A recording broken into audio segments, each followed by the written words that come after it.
Hello, good people. This is your guy, Mr. Educator, Mr. Communicator, Mr. Free Thinker, coming back at you live once again from the Lone Star State with another edition of the Media Mike Speaks. And today's hot topic is making protesting a crime, how states are passing laws to discourage riots.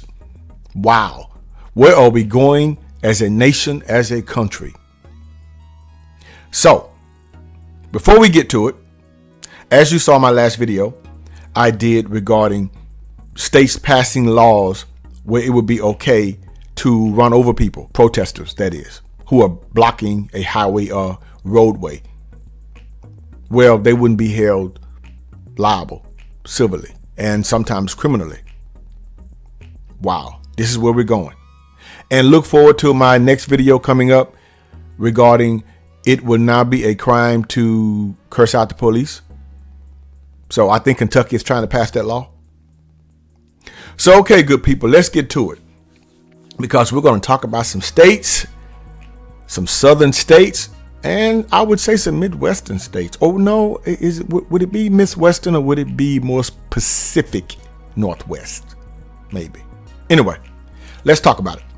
Let's get to it. The historic wave of protest sparked by the death of George Floyd has spurred a new debate over the legitimacy of political violence, as some demonstrators have turned to vandalism, looting, and setting fires in defiance of police brutality and racism. More than a dozen states have proposed new bills to discourage riots, though the legislation was most successful in the Dakotas, where heated pipeline protests are recent events that seem likely to repeat. Okay, we're going to talk about the Dakotas in a minute here, because they seem to be the front runner of this. But a while ago, demonstrators kicked off in Minneapolis, where Floyd, a black man, was killed by police officers. Now, here's the thing. Louisiana lawmakers, some 2,500 miles south, voted overwhelmingly to pass harsh new legislation cracking down on peaceful protests.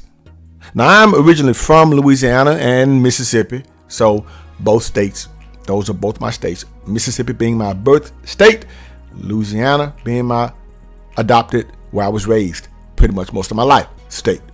So I know them both well. And now I live in the Lone Star State, where I call home. So, okay. Now, Louisiana lawmakers, as you see here, what they want to do is, let's take a look at this, good people. The bill set a 3-year mandatory minimum prison sentence with hard labor for protesters convicted of trespassing on fossil fuel and other infrastructure sites during a state of emergency like the one declared amid the coronavirus pandemic. So let me get this straight. If we have a food shortage or gas shortage, as what's seen now in places like Houston, due to the I do believe, what is it, the cyber attack, you're saying you're going to arrest people? That's what they're saying, good people. That's what it seems like to me, is what they're saying.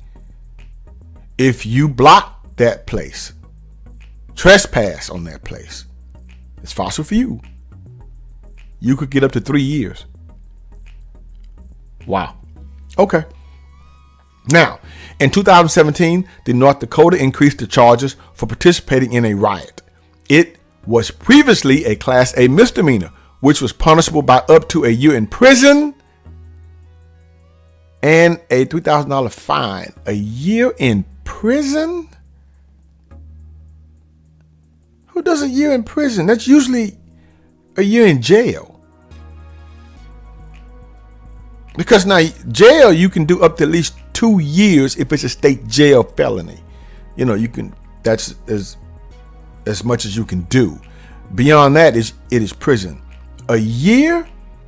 But that's Dakota. I guess it's different. And a $3,000 fine. Under the newer law, joining a riot with more than 100 people is a Class B felony, subject to 10 years in prison and $20,000 in fines. Now, who is in North Dakota, let alone South Dakota? Really? Who goes there? No one even talks about them. kind of like Wyoming. I mean, not that it's probably not a good place to live, I guess. I don't know, but no one talks about them. So I guess this is their way of getting on the map, maybe. I mean, just saying. What do you think of people? I don't know. Now, let's continue. Also in 2017, South Dakota, adjacent to North Dakota, their law enabled the governor and sheriffs to ban gatherings of more than 20 people on public land if the gathering could damage the land or the renter's use of that property. Wow. It also gave the State Department of Transportation the right to bar protests that interfere with highway traffic, increasing the penalties for obstructing roadways to 1 year behind bars and a $2,000 fine. Now, that same year, Tennessee imposed new $200 fines, plus up to 30 days in jail for anyone who obstructs an emergency vehicle, which is broadly defined as any vehicle of a governmental department or public service corporation when responding to an emergency. Okay, well, that's a no-brainer to a certain degree. But I guess they're speaking of if we have a protest and the emergency vehicle is trying to get through. So, okay, let's continue more with this Dakotas, because they're trying to make a name for themselves. South Dakota has become a hotbed for anti-protest legislation. Well, I see here, particularly since Governor Kristi Noem, Republican, took office last year. Over the course of 3 days in March 2019, the state legislature passed a law criminalizing riot boosting, setting forth harsh penalties for those who encourage acts of force or violence, but do not take part themselves. The American Civil Liberties Union sued to block the law, and state officials dialed back the measure as part of a settlement. Good. The ACLU is a powerful force now. Then this past March, South Dakota enacted new measures expanding the definition of a felony riot to intentionally use of force or violence by 3 or more persons that causes any damage to property. The law covers those who urge a riot, which is defined as instigating, inciting, or directing, but excluding oral or written advocacy of ideas or expression of belief that does not urge imminent force or violence. Okay. You have to go back and decipher through that. So it took less than a month in early 2018 for West Virginia.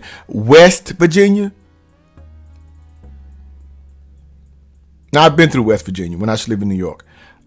It takes about 10 minutes to drive through the state. Then you get to Virginia.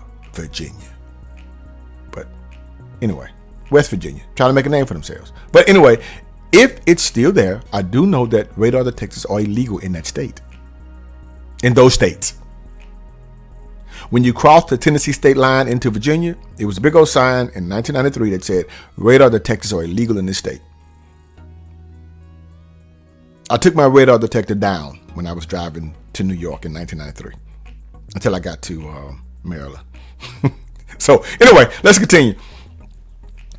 In 2018, for West Virginia to enact a law extending protections for police officers to the state's Capitol Police when they kill or wound anyone present, spectator or otherwise, while dispersing a riot. Wow.